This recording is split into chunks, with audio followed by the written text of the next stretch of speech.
Hello everyone. Today we're going to look at storytelling.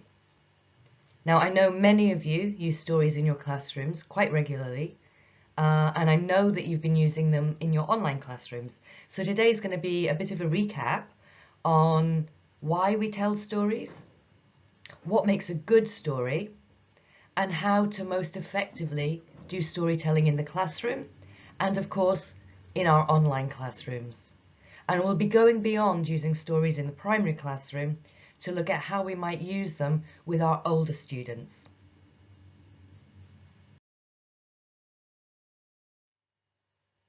Once upon a time, there were 3 bears who lived in the forest.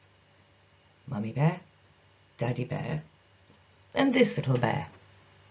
What's his name? Why is he sad? What happened to him? Who's the other person in the story? That's right, we all know this. This is Baby Bear. We know this story really well, and probably a lot of you have told this story in the classroom, so your children know it. But there was a time they heard this story for the very first time. And there was a time that you heard this story for the very first time. Like me, you probably can't remember. So why do we tell stories in the classroom?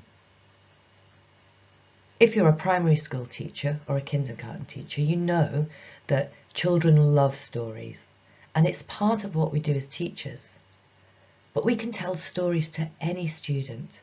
We can tell stories to adults.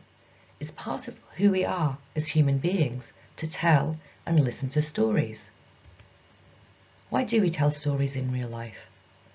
Storytelling goes back thousands and thousands of years. You'll find it in every culture across the world. We still tell stories today using modern technology. We tell stories through movies, through television. It forges bonds between us as human beings. So let's look at how stories can aid learning. If you like, you can pause this video for a minute or two and make a quick list, and then compare it to what we'll look at. You may have more ideas, and that's great. Okay, so I think we all know that stories are really motivating for our students. And I think we know that they really help our students to learn and practice new vocabulary in context. They aid with literacy development and phonological awareness. They help with social development and help our students develop their imagination. They also help develop listening skills if we're doing storytelling rather than reading, and develop the strategies they need to become effective and active listeners. But don't just take my word for it. We've done a lot of research at Cambridge University into the role of stories in young learners' language acquisition. So let's explore these ideas in a bit more detail. So with motivation, children need to be actively engaged in the story, and that's very motivating. And what else helps them is this combination of imaginary and familiar content. So let's take the story of Goldilocks and the 3 Bears. There's a lot of familiar content there. For example, a little girl feeling bored, feeling hungry, feeling tired. The imaginary comes through the 3 bears living in the forest in a house, making porridge, going for a walk, being able to talk. Goldilocks is naughty, and children can relate to that. And naughty children expect to be punished, and she's punished through being frightened by the bears. So you can see there's a combination of those 2 elements. The familiar grounds the students in a reality they can relate to. The unfamiliar, the imaginary, the impossible, fires their imagination and gets them excited and involved in the story.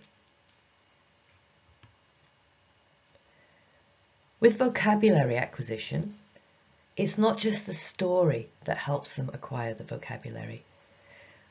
When they're beginning to read, before they can read, And you'll remember this from when you were a child. The illustrations help to give those words, those new words, meaning. Okay? But also in the text, there are very often repetitions. And this doesn't just happen with stories for young and very young learners. This is a common figurative method of telling an effective story. And not just stories, it's used in great speeches, for example. This goes back to the ancient Greeks and the rhetoric techniques they used. Okay, so we can help them understand new vocabulary through this technique of repetition. We can also put it in a context. The story is the context that helps to clarify the meaning. And of course, any illustrations are going to help develop that further. When your students are just beginning to read, or before they can even read, they need to be exposed to the written word on the page. Many teachers and parents are afraid of this, but the students are not. It doesn't bother them. If you cast your minds back to when you first started to go to school, you'd already seen the written word everywhere in your first language, but you couldn't read it. It didn't bother you. I used to sit next to my dad when he was reading the paper and pretend to read with him.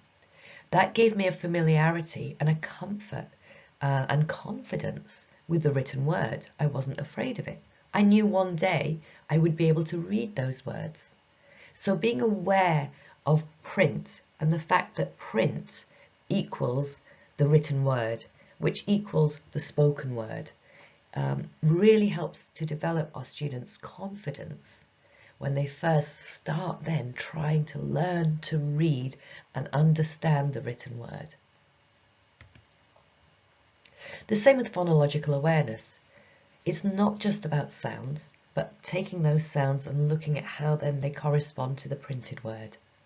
But how we can help our students in a second language through rhymes, through alliteration, repeated exaggerated sound patterns, for example.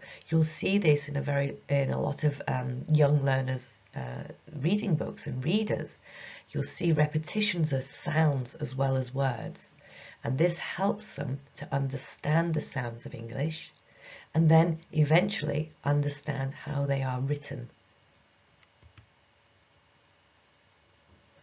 In a lot of course books for students, the story part of a course book in a unit is often tied to the student's social development skills. I mentioned before that stories are important culturally and that they bond people, they bond communities together. And part of the reason for this is that they develop us socially. So children's ability to understand their personal narrative as they relate to the characters and events of the story helps them to develop socially. If we think about Goldilocks and the Three Bears, in the beginning, the student is probably associating with Goldilocks. Here's a little girl. Oh, she's being a little bit naughty. As the story develops, they'll probably more relate to Baby Bear, who gets very upset. We mentioned listening skills and strategies, of course, with storytelling. So here are a few, for example, making predictions. So with stories, we can predict. We do it unconsciously as we go along. I wonder what's going to happen next. I bet this will happen next. I think this will happen next. Stories that have a repetitive element, like Goldilocks, for example, help students develop that predictive skill. Making hypotheses. I think this will happen. What if this happened? What if Baby Bear did something different? This is all going on unconsciously, and we can help to make these things conscious through our questioning as we're telling the story or after the story. And of course, it helps with our general comprehension. This is built in to the way we tell the story and the tasks that we provide while the story is happening and after the story, as well as pre-listening skills. That's very important too. So what makes a good story? Well, first of all, we have to be emotionally engaged with the story. And how do we become emotionally engaged with the story? We need to be emotionally engaged with the characters in the story.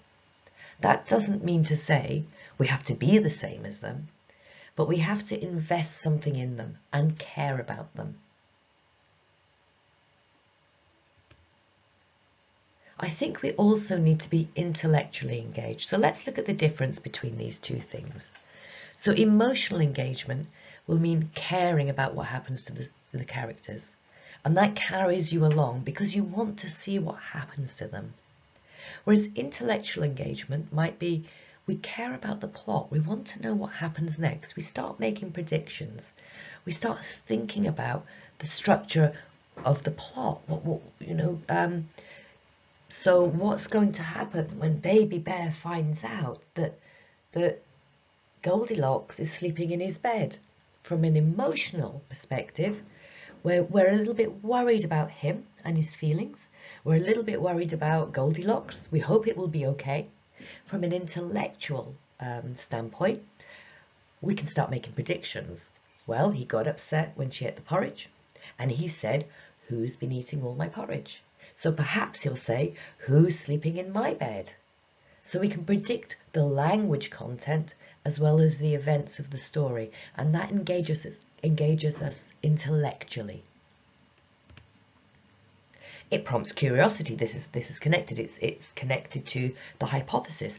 I wonder what's going to happen next. I bet this will happen next. I wonder what this character will do.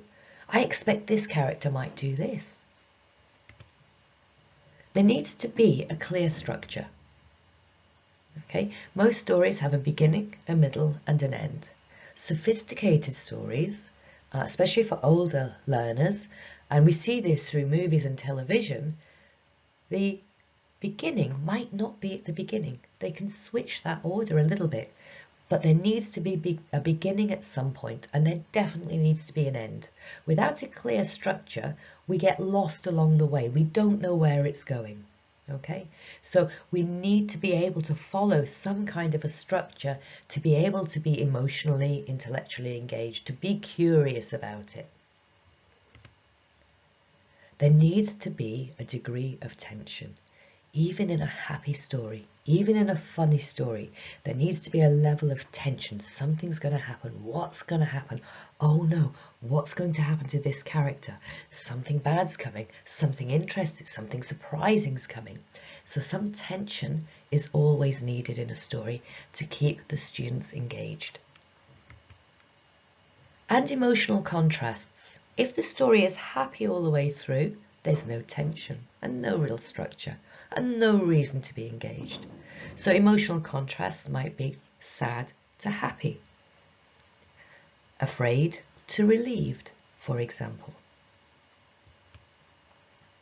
And as we mentioned before, repeated language patterns help with vocabulary acquisition, but also it's an element of a good story. It helps our students become involved in the story. It helps with making predictions, and it helps us relate to the plot and the characters.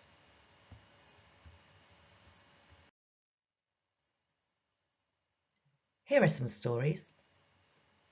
I think we all know The Big Friendly Giant, BFG.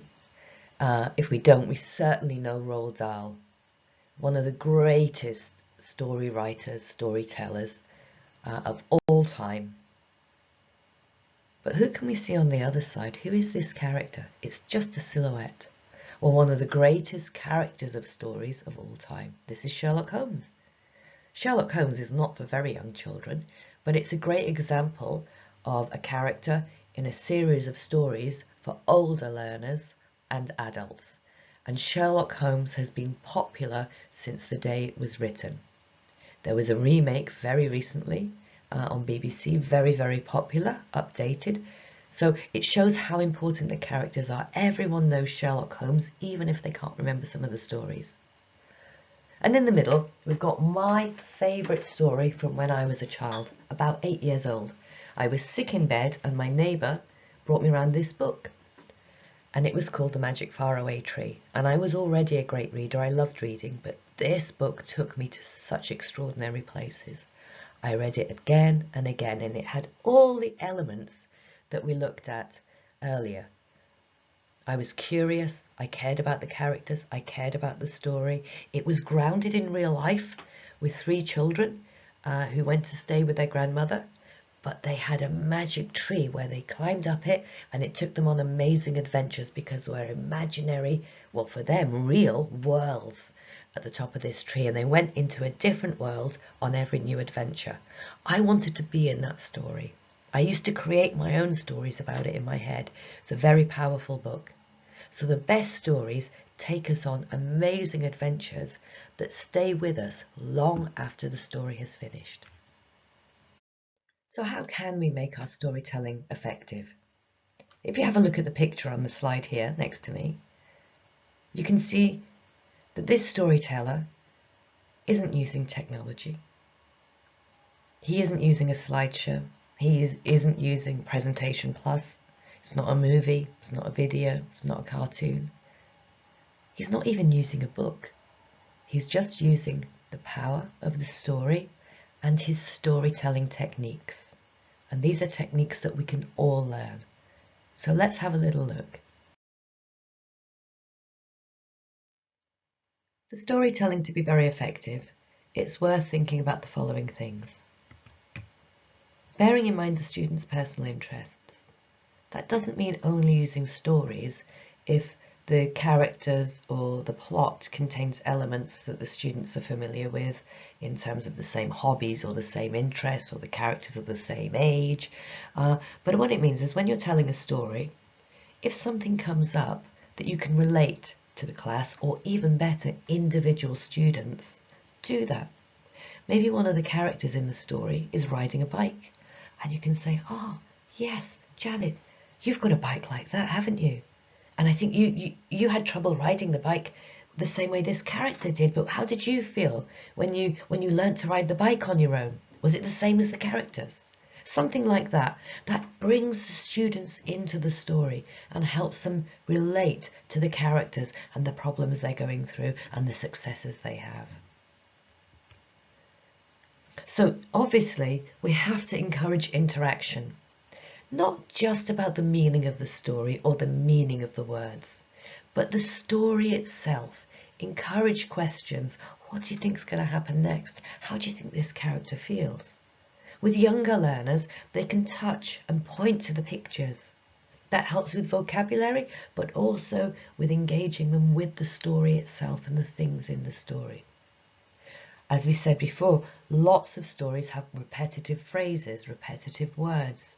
Goldilocks and the Three Bears, for example, the repetition of the actions. Get the students to join in. Even the first time they hear the story, they can join in. They can start to join in with, who's been eating all my porridge? Or someone's eaten all my porridge.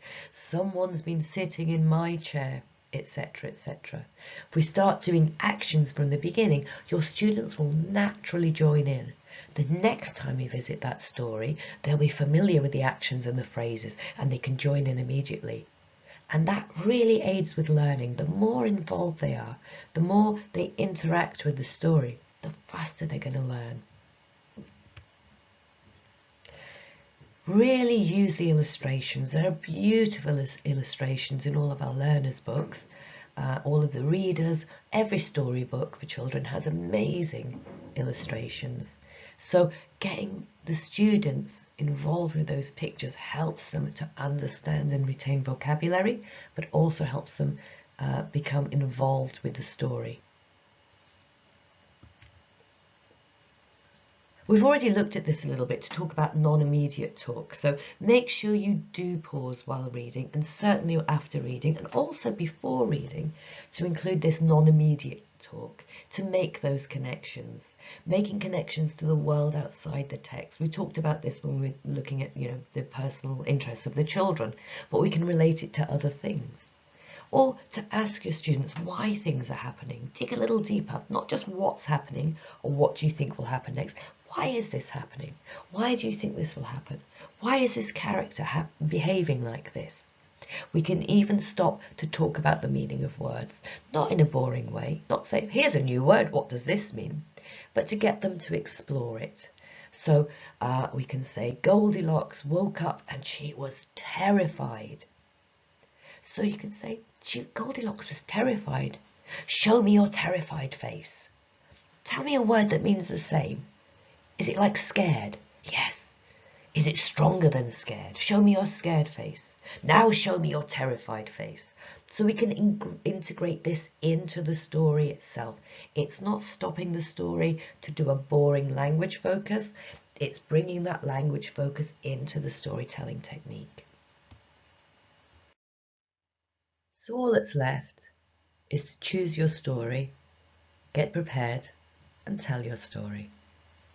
To help you, Sharon and I have recorded some Storytime stories that we're also uploading onto this site.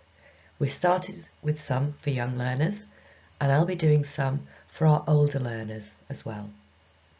One idea for older learners is to tell a story in chapters.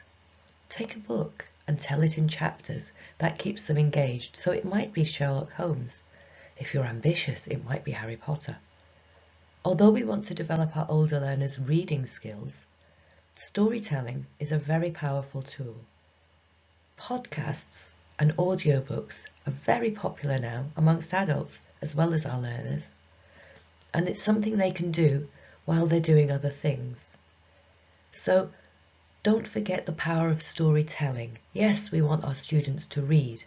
One of the ways to encourage reading as a hobby, as a pastime, as a passion, is to get them involved in listening to stories.